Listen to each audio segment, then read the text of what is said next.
Chapter 14. Oh, Ma Chérie.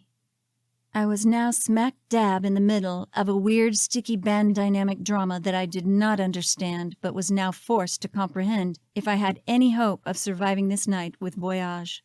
While Caesar and Anthony stood there staring and talking back and forth about me, directly in front of me, the keyboard player, Tim, arrived holding hands with his lady love by his side. He stopped and spoke to Caesar and Anthony for a minute, and then it was deemed appropriate by someone that introductions were to be made for everyone. Lucas did the honors, introducing Tim, the keyboardist, and Emily, his love, to me. I smiled graciously and nodded. They did the same, and said that they had just popped in for a minute and were off to spend some respite time alone together. They seemed to be very much in love, and I found myself thinking fondly of them from that moment on. After meeting me, they smiled and waved to the rest of the room, and off they went to escape the fire of desire and infatuation that burned so openly around them. It was great to meet you, and great show, I said to them both. It was an obligatory appearance, and they spent less than 5 minutes there before freeing themselves from the web already being spun by destiny. I didn't stop to wonder why they had taken the brief opportunity to meet me and no one else in the room, because I didn't have the time. Lucas was already reintroducing me formally to Caesar and Anthony, respectively. This is Cheri. Lucas said my name with the same pronunciation as he would when referring to a glass of sherry. I thought to myself, if I was a sherry, I would be sweet and not dry. Then he turned to me and said, "Is that how you pronounce it?" And this was when an unusually long conversation began about my name.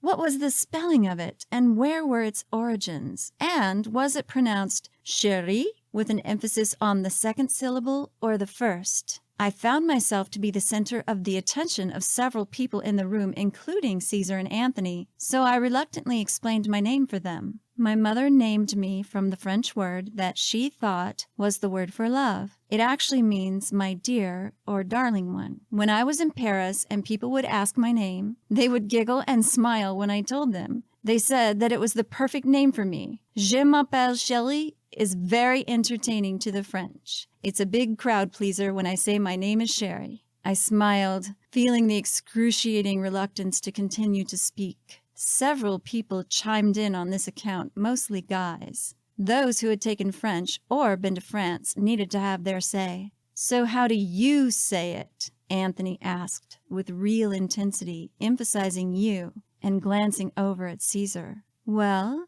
it's Cheri," I said, repeating myself slowly 3 times, while gesturing with my right hand in a circular pattern and really sinking into it. "Unless you're French. And then it's Cheri, with a rolling R and an emphasis on the second syllable." I continued, adding, "Sometimes when people don't know how to say it, they call me Cheri," not mentioning the irony that I was also a virgin. Usually it gets spelled wrong too. I'm used to that. I tolerated being the center of attention with unyielding grace because as an empath, it was like pressure on my skin from all sides. I continued to feel that I was being studied, maybe for a pop quiz later, as Lucas was acting like my PR manager the way that he announced things that I said to the room. He made sure that Caesar and Anthony could hear him when they began mingling because everyone wanted to talk with them. I took the first opportunity to excuse myself to go in search of Diana, who I saw leave a few minutes earlier while I explained my name.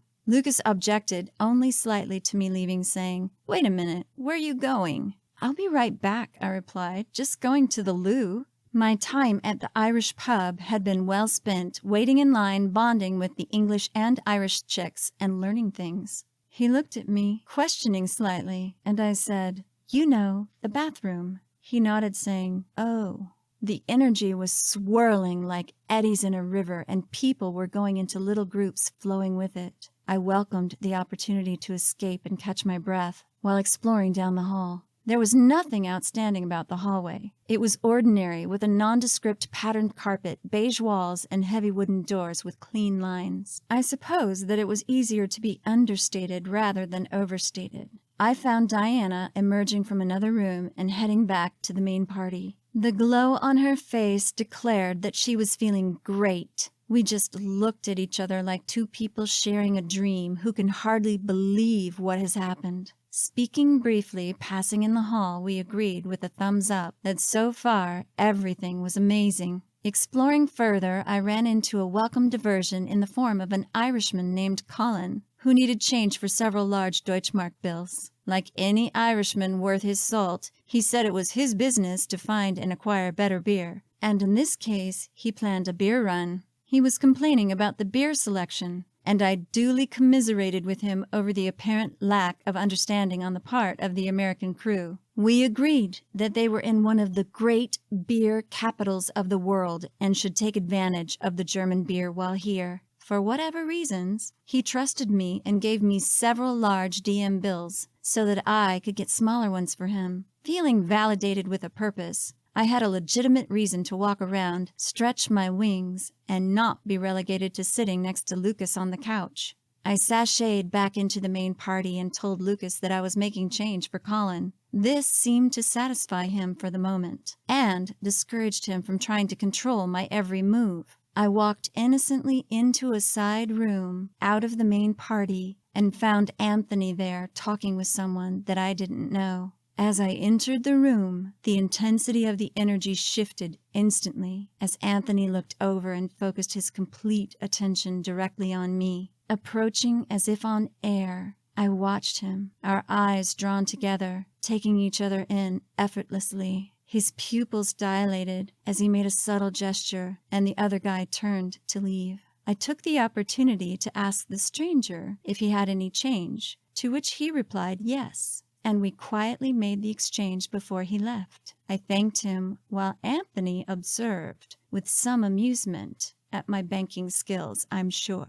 Feeling locked in gravitational orbit with Anthony, I turned to him and said, "Do you have any change?" He looked at me very intently across the 3-foot gap between us while holding back a smile and declared, "No, I don't have any change," giving the clear, distinct impression that he was interested in something other than money at that moment. As the magnetism between us intensified, I softly responded, "Okay," and turned to leave. I didn't want to hover, yet I was feeling an irresistible desire to stay in the invisible embrace between us. Lucas, getting a whiff of the intensity, called to me from the next room. I turned sideways with my arms outstretched in each direction, one toward Anthony and the other to Lucas, waving the DMs, demonstrating that I was busy making change for Colin. Feeling slightly frustrated by all the control issues, I said, "They're calling for me in there." Anthony, not willing to give up on me again, stood firm, reaching out his arm, and motioned for me to come closer. The room was now empty, except for the two of us, and what can only be described as dancing electricity. "Hey, where did you get all that money?" he asked, smiling. "It's not mine. I'm making change for someone so that they can make a beer run," I said rather sweetly. I thanked God that I was doing my part to help the Irish in the quest for better beer, as I somewhat shyly accepted his invitation and inched closer to him. "That's a whole lot of money," he said, stating the obvious. "Yes," I agreed, "it is," feeling surprisingly comfortable holding it in my hand with a real purpose. His eyes twinkled as he watched me curiously move one step closer to him, like a wild animal that might bolt at any moment. He slowly raised the index finger of his right hand, gesturing for me to venture even closer, pulling his wallet out of the back pocket of his jeans as he spoke. "Hang on a minute. Come over here and look inside." There was an undeniable captivation between us, holding us there in the quiet sphere of our own influence, as everything else faded away. The seconds stretched out into eternity, and we both looked ever so pale and a little tired under the fluorescent lights, two souls finding each other amidst a sea of chaos. He held up his wallet and opened it, while again gesturing for me to venture closer in this magical display of intimacy between us. "Come look, it's okay," he said, with the implication being, "I'm not going to hurt you." It was the strangest yet deeply personal exchange, as he gave me permission to look directly into his wallet. I leaned in just enough to peek, and he stepped even closer to me, close enough to kiss, cheek to cheek, with our foreheads nearly touching. He said more quietly now, "See? Nothing in there." Our arms touched briefly, giving both of us visible chills in the heat that was like a fever fiercely wild between us. I briefly thought that I might happily die and held my breath, waiting for his next signal. The excitement coursing through us seemed to rise up from the earth 22 floors below. We each stood motionless on the edge of heaven, right next to each other, not wanting to break the connection. My lips were slightly parted because I honestly didn't know what else to say when I realized that he was still looking at me and inhaling the smoky almond scent of my hair. During the enraptured silence, right before the surrender of a kiss, Lucas annoyingly called to me from the other room. "We're talking about New Orleans in here, Cheri. Tell us about New Orleans. That's where she's from." It may as well have been a call from another world, because I didn't care, calling back, "Okay." "It's amazing." I looked at Anthony with the slight hint of exasperation on my face, thinking loudly, "I'm convinced that you have no change. Now what?" The only thing that I wanted to do was to stay there with Anthony forever, even though it was the most self-conscious feeling that I had ever had in my entire life. It was vibrantly alive. I was being pulled in 2 directions, leaning into danger, and Anthony knew it. I stepped about a foot or 2 away to get my bearings and was about to depart when he said something completely unexpected. "So, would you like to go somewhere and kiss?" he asked me, emphasizing the word kiss very intently, with that silky voice, so animated, sounding like it was an invitation to the best dessert ever. He might have said, "So, would you like to share this moist, delicious piece of triple chocolate cake?" He looked directly into my eyes to let me know that he was either extremely interested in me or he was teasing me, excruciatingly so, but awaited my reply. Really, it was both, and without a doubt a sincere invitation that required an answer be given. The floor dropped out from under me, leaving nothing but a void, because as far as I knew, there was no one else in the room. But now I felt the slow, creeping fog of uncertainty begin to take shape around me. Maybe someone more appealing walked in behind me, and Anthony was possibly speaking to them. I didn't want to turn completely around and look,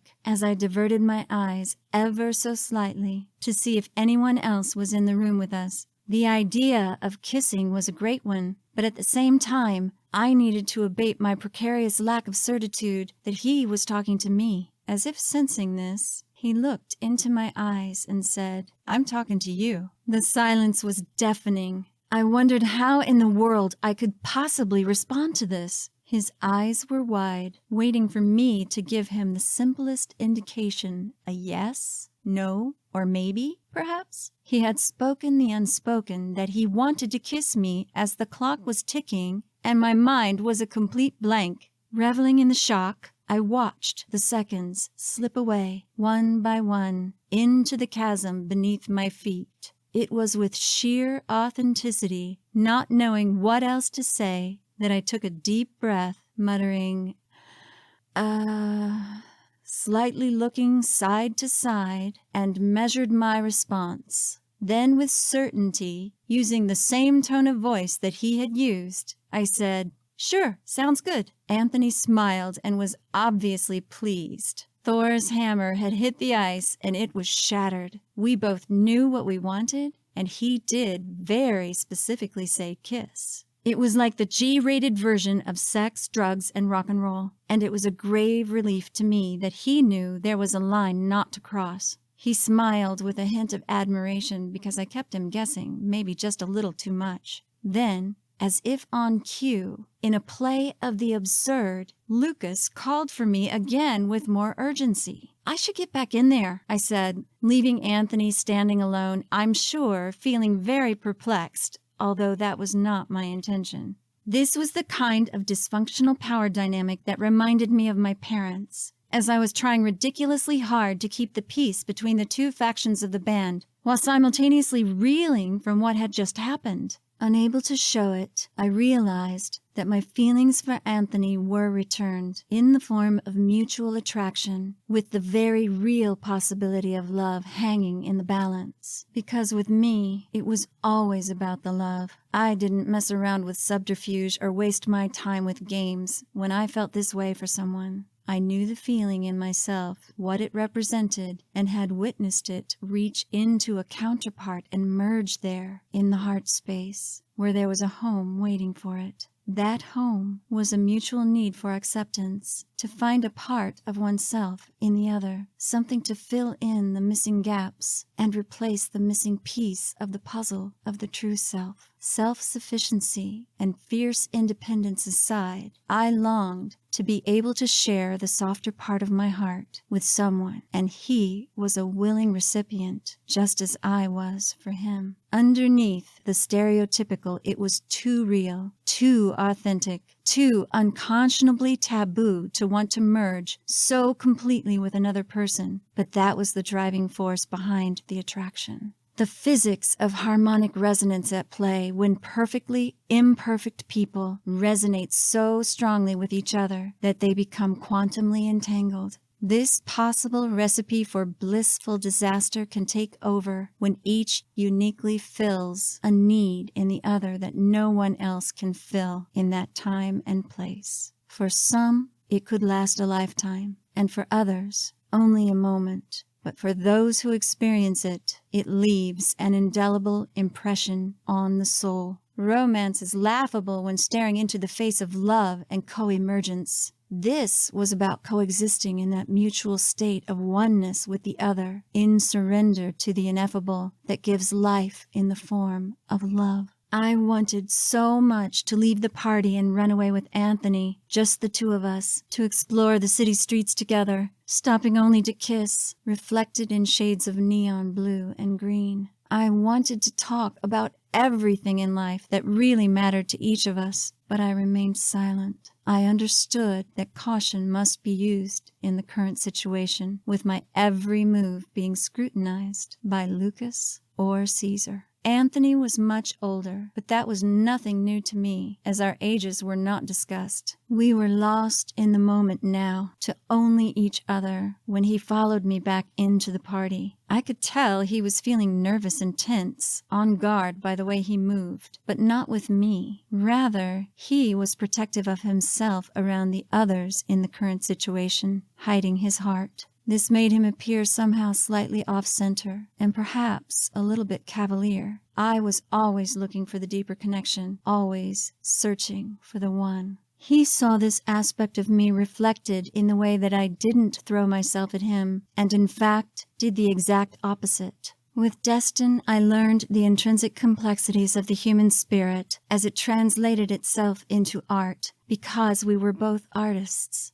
Anthony and I, too, were of like kind in that way. Artist and poet, lyricist and singer. There was a camaraderie, and where there was admiration, I still held myself with dignity. Self-respect was my superpower, and perhaps the greatest elixir of all. Because in self-respect, one meets everyone with the power of love. You can't have one without the other. Though my heart was willing, my mind was confused by the situation and the sheer velocity of his invitation. In spite of this, I remained undaunted in my desire to have time alone together, to explore the interconnection. He made it crystal clear that he wanted me, yet my sensitive psyche needed to know why. Was it some superficial desire for a purely physical rendezvous, based in loveless pleasure? Or did he want me for the real me? I felt that he had the insight to recognize what was there in my eyes. Could Anthony really see me, I wondered, as uncertainty again landed on my shoulder like a pesky little fly, and I brushed it aside. In my heart, I felt he did and could, but the situation at hand was worse than trying to wrangle cats in a corral, because it was a rock band, and the sexual and power dynamics were off the fucking charts. In the new environment that he now inhabited, he was struggling to find breath like a fish out of water. I, never having faced dynamics like these before, was ducking and diving with the best of them to steer clear of everyone else's agenda for me. He was surrounded by people who just wanted a piece of him and nothing more. Though I had yet to learn all the details, I could still perceive the emotional effects of what was happening around him. Anthony hadn't been with the band for as long as the others. He was playing with the big boys now, and he knew it. I could see it weigh down every inch of him, with a kind of insecurity coupled with heavy responsibility, though I didn't understand how he could feel that way, because he was the star of the show.